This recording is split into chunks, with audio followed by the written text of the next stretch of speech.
Un orage d'une grande intensité a traversé le canton de Genève ce samedi. La pluie, mêlée à des grêlons, est tombée en grande quantité et était accompagnée de violentes bourrasques de vent. Un orage d'une rare intensité a traversé le canton de Genève, samedi en fin d'après-midi. La pluie, mêlée à des grêlons, est tombée en grande quantité. Elle était accompagnée de violentes bourrasques. Elle a ensuite traversé la Suisse romande. Le service incendie et secours, s'avoue a débordé, en fin de journée. Les pompiers ont notamment été appelés pour des arbres tombés sur des voitures, des inondations et des sauvetages. Sur le lac, notre centrale d'urgence a été sollicitée pour des inondations et des chutes d'arbres, a fait savoir, de son côté, la porte-parole de la police genevoise Johanna Mata. Nous avons reçu des centaines d'appels sur le 118, a fait savoir le commandant du SI Nicolas Schumacher. Tous les moyens disponibles ont été engagés. L'ensemble des pompiers professionnels a été mobilisé et des pompiers volontaires ont prêté main forte à leurs collègues. Inondations et chutes d'arbres. Les interventions ont concerné principalement des inondations.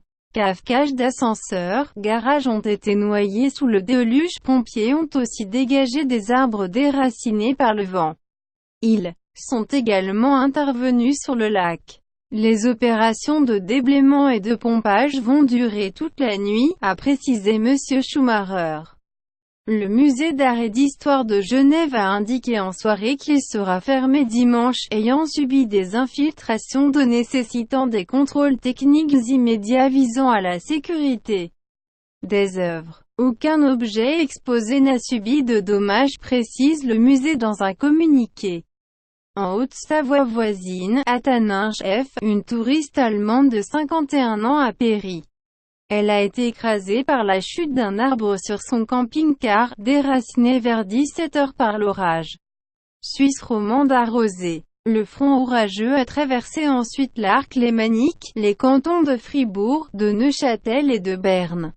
La ligne de Grain a donné sa pleine mesure, avec des précipitations soutenues et des rafales tempétueuses. Celles-ci ont localement dépassé les 110 km/h, selon Météo Suisse. Elles ont même atteint 122 km/h au sommet du Molaison. Dans le canton de Fribourg, une quarantaine d'interventions ont été effectuées, principalement pour des inondations. Aucun blessé net à déplorer, selon la police cantonale. Pour la pluie, c'est la station de Cossonay, VD, qui remporte la palme, avec 23 mm en 10 minutes à 17h50. C'est loin du record de Suisse de Lausanne en juin 2018, 44 mm, mais tout de même remarquable. Note Météo Suisse. Les cumuls totaux sont importants, avec autour du bassin lémanique des valeurs de 30 à 50 mm en quelques heures. La grêle a également été au rendez-vous. Les grêlons ont dans l'ensemble été de taille petite à moyenne, avec des diamètres estimés de 2 à 5 cm. À Frauenfeld, TG, la Midsommerfest a été annulée en début de soirée en raison des forts vents, par mesure de précaution.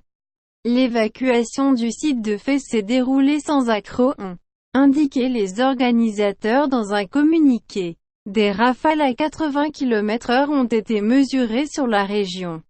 L'infrastructure du festival a subi des dégâts légers. Des arbres sont tombés à l'extérieur du périmètre de fête.